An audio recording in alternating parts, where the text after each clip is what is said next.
can start. All right, we are ready. If you are ready, we are good to go. Who is going to give us the cue?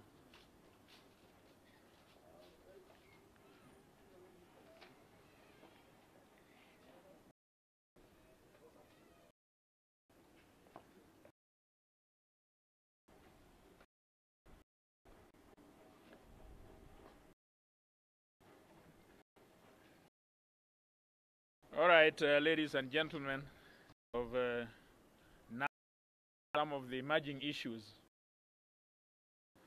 are concerned about domestic politics. In the wake of the most egregious abuse of power centered popular leaders who did not toe their line. You remember Salvatore Allende in Chile, Sandinistas in Nicaragua, and Burkina Faso's Thomas Sankara. So Uhuru Kenyatta has made good his threat to fix the judiciary.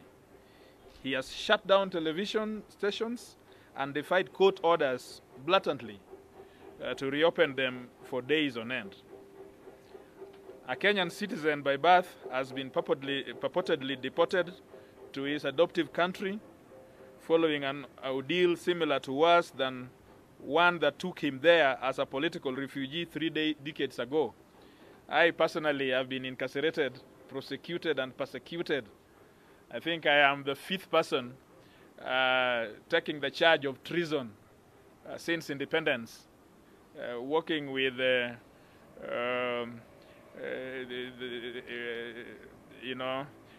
charge which may lead to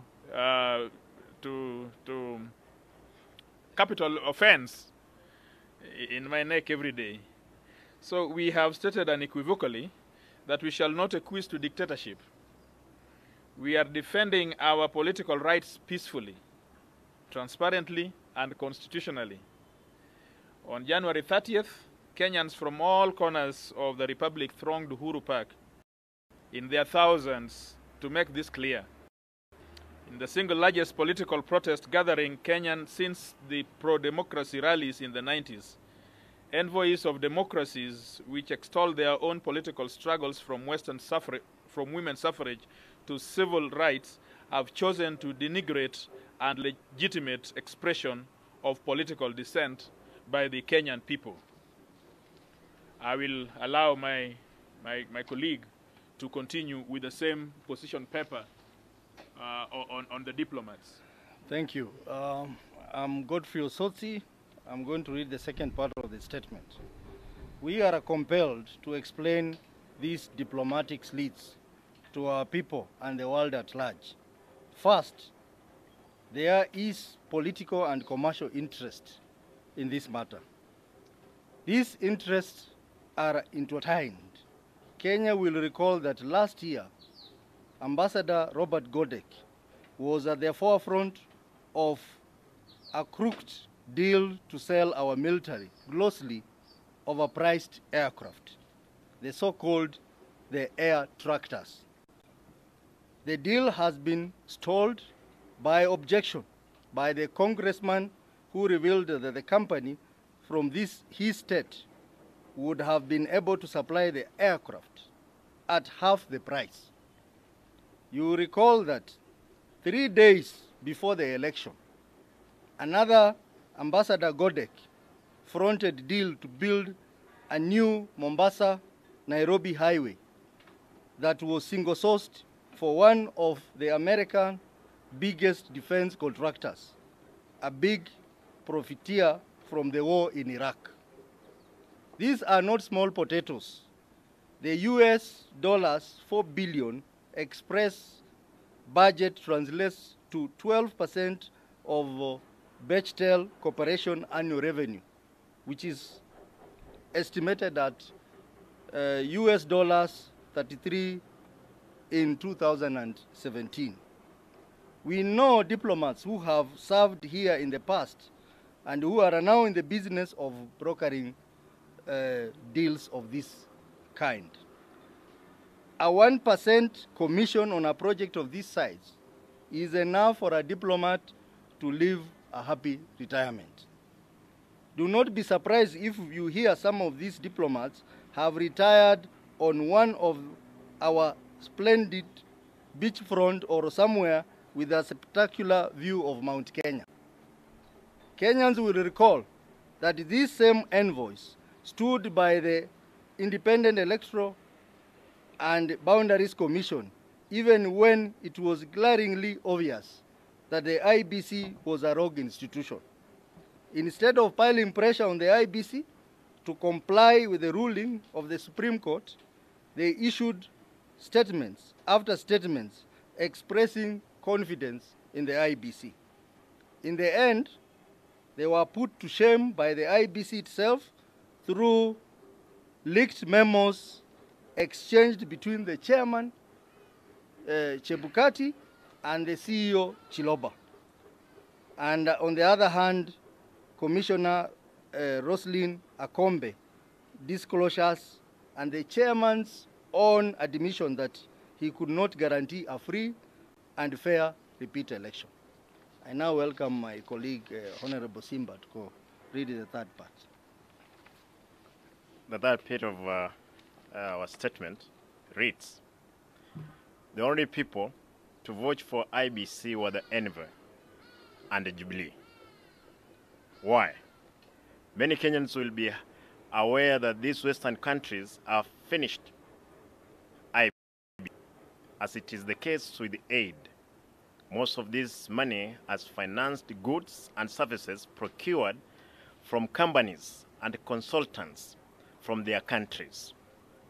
The complicity of French company Otimofon is in the public domain.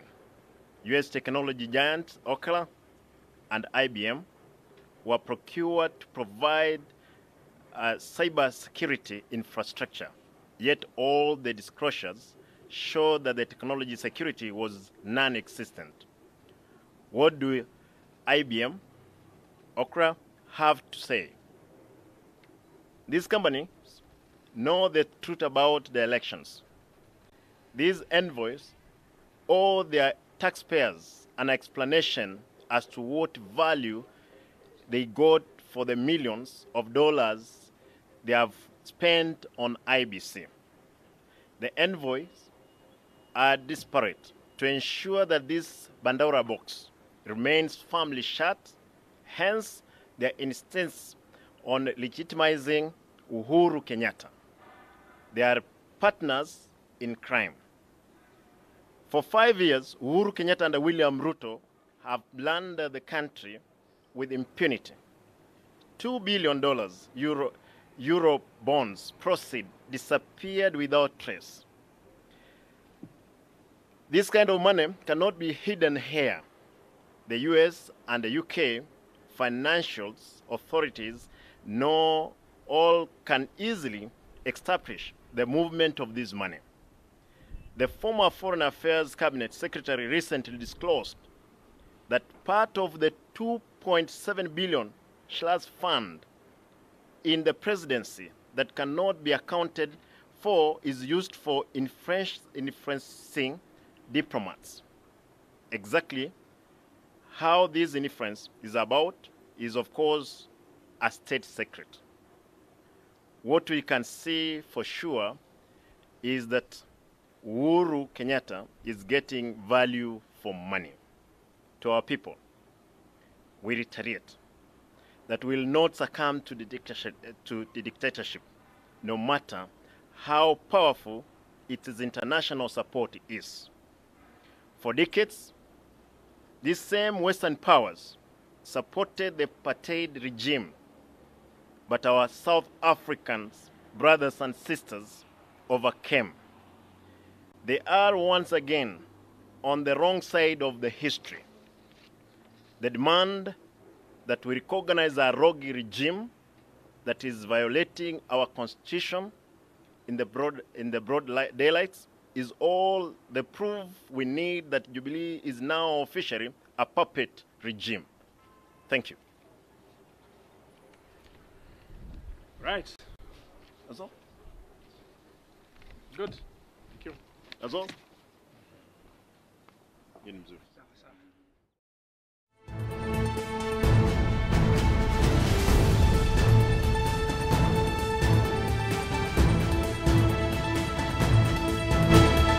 Dr. David D.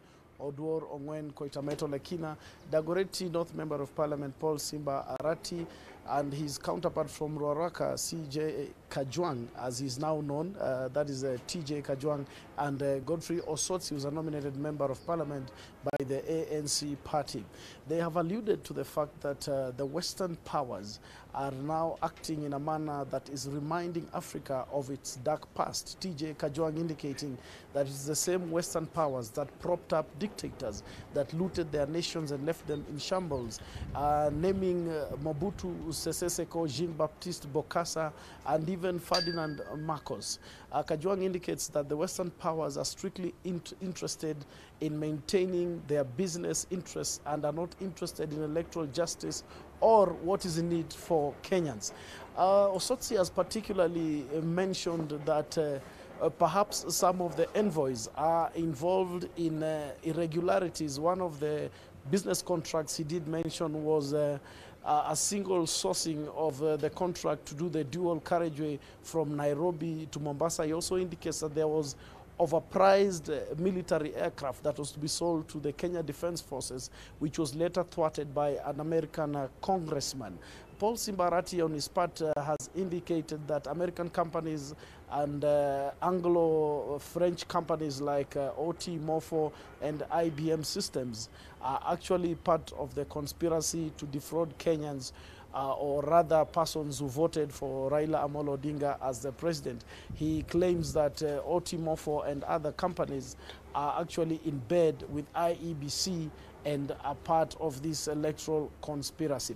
They have indicated, though, that they will not take this lying down, and have asked the American ambassador and his other envoys to come clean and tell the whole world what their particular interest is. They have also indicated that there are particular measures that could be taken, though they have not stipulated specifically which ones, just to make sure that Kenya is not actually a dictatorship.